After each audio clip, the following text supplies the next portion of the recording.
마이금이 한밤 한 권, 오늘의 책은 최윤필의 가만한 당신입니다. 책머리부터 읽어드립니다. 그들이 왜 끌렸는지 한두 마디로 설명하긴 힘들다.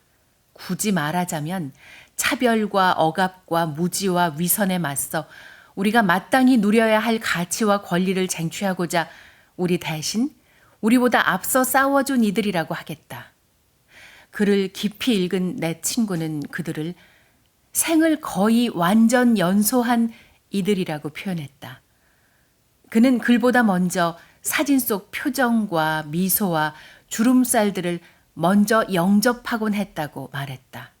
나는 낯선 그들에게 알게 모르게 빚을 졌다고 생각했다. 그들을 알아가는 과정이 빚을 갚는 일 같아 조금은 행복했다. 떠듬떠듬 원서로 된 탐정소설 읽듯 그들의 말투나 표정을 상상하기도 했고, 매개 변수가 빠져 해명되지 않는 단층이 보이면 탐정처럼 자료와 인터뷰, 그 무렵의 사건 따위를 다시 뒤지기도 했다. 물론 미제로 남을 때가 많았지만 억지로라도 잊고 싶을 땐 내 상상이나 희망 따위를 표나게 끼워 넣기도 했다. 나처럼 쓰이지 않은 내용과 행간을 뒤져 읽어준 독자들이 있다는 걸 나는 안다. 이 책의 어떤 대목이 읽을만 하다면 책 속 그들의 삶과 그들이 추구한 세상이 아름다워서일 테고, 책 바깥 독자들의 세상이 너무 고약해서일 테다. 그 간극을 메우는데 이 책이 조금이나마 기여하길 바란다. 비행하는 인간, 육체의 해방을 꿈꾼 익스트리머 딘 포터, 1972년에서 2015년까지. 그는 날고 싶어 했다. 오래 날기 위해 점점 높이 올라갔고, 그러자니 더 가벼워져야 했다. 부력을 아끼려면 정밀한 몸의 균형은 필수였다. 윙 슈트 플라잉은 그의 꿈에 가장 근접한 익스트림 스포츠였다. 그의 마지막 꿈은 맨몸에 윙 슈트로만 날아 낙하산 없이 착지하는 거였다. 땅의 속박으로부터 최대한 벗어나기, 그에게 비행은 자유였다. 어쩌면 그는 추락과 비행의 차이를 활강하는 육체의 방향각이 아니라 의지의 지향각에 두었을지 모른다. 그래서 절벽에 부딪혀 부서져 버린 몸이 균형과 부력을 잃고 수직으로 내리꽂히던 그 짧은 시간 동안 그는 자신이 비로소 날고 있다고 생각했을지 모른다. 죽음의 추락이 아닌 마침내 삶의 비행. 다만 그 비행은 너무 짧았다.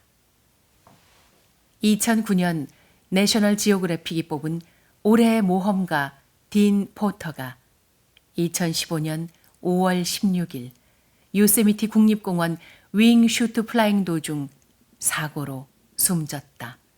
향년 43세.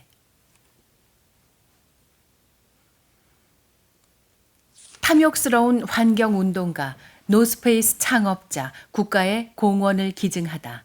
더글라스 톰킨스, 1943년부터 2015년까지. 더글라스 톰킨스는 몽상가였다. 그의 꿈은 자연 보호가 아닌 자연의 복원이었다. 이미 병들어버린 땅, 보호는 헛되고 부질없는 짓이었다. 잘해봐야 증상을 잠시 완화하거나 지연시킬 뿐, 그나마도 자연이 아니라 인간을 위한 보호였다. 그는 묻 생명을 자연으로서 사랑했지만 인간만큼은 반자연으로 여겼다. 자연과 항구적으로 공존하기에 인간은 못 믿을 존재였고 또 너무 많았다. 그가 지구 끝, 인적 드문 칠레와 아르헨티나 광막한 숲과 초원, 화산과 습지와 강과 피오르 해안에 제 꿈의 거처를 마련한 까닭이 그거였다. 220만 에이커, 서울 면적의 15배. 그 땅은 자연의 피난처가 아니라 수복의 거점이었다. 아웃도어 브랜드 노스페이스의 창업자 더글라스 톰킨스가 2015년 12월 8일 별세했다. 향년 72세. 자연을 복원해서 지키는 가장 근사한 해법으로 그들이 택한 게 국립공원화였다. 1929년 미국 연방정부가 옐로스톤을 국립공원으로 지정하면서 인근 티턴 산맥을 제외하자 록펠러가 15년 동안 은밀히 그 땅들을 사들인 이야기. 지역 정치인들과 목장 주민들의 반대를 뿌리치고 국립공원으로 국가에 기증해 당시 대통령이던 루스벨트가 수락한 이야기. 여름 들꽃이 그렇게 황홀하게 핀다는 그랜드 티턴 국립공원이 그렇게 만들어졌다는 이야기를 톰킨스는 들려주곤 했다. 그리고 개인이나 단체가 사적으로 넓은 땅을 가지는 것은 바람직하지 않다고, 다만 자신은 임시 집사일 뿐이라고 말했다. 나도 해낼 수 있다. 1, 20년만 기다려달라 라고 말한 게 불과 2014년 9월이었다. 크리스는 그런 그를 늘 롤로라는 애칭으로 불렀다. 베테랑 카야커이기도 했던 그는 2015년 12월 8일 지인들과 함께 파타고니아 헤네랄 카렐라 호수 투어에 나섰고 돌풍에 보트가 전복되면서 물에 빠져 저체온증으로 숨졌다. 어떤 사람으로 기억되고 싶으냐는 질문에 그는 훗날 사람들이 이 땅을 걸을 것이다. 무덤보단 이게 더 아름답지 않은가? 라고 말했다.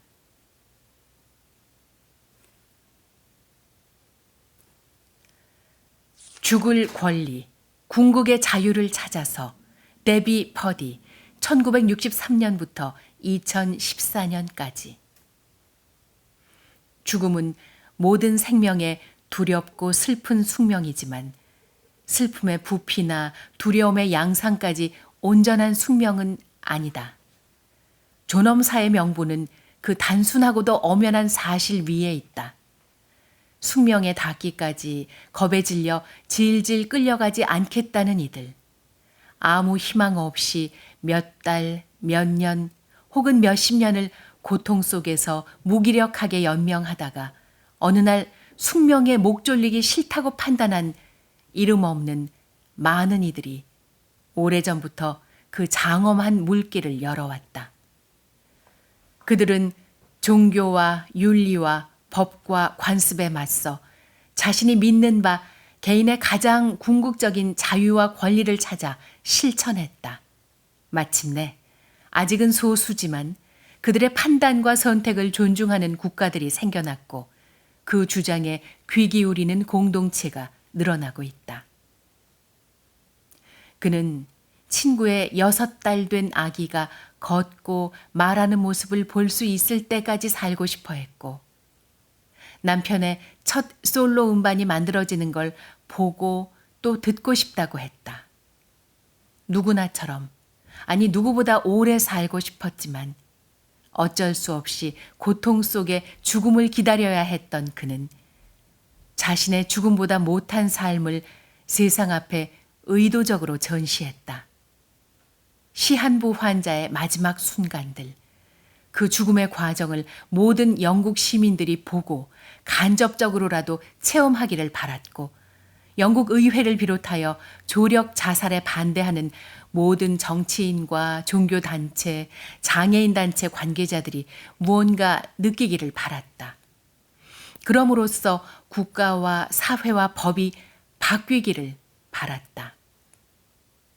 지금이라도 누가 다발성 경화증 치료법을 발견한다면 나는 환자 대열의 맨 앞에 서겠다.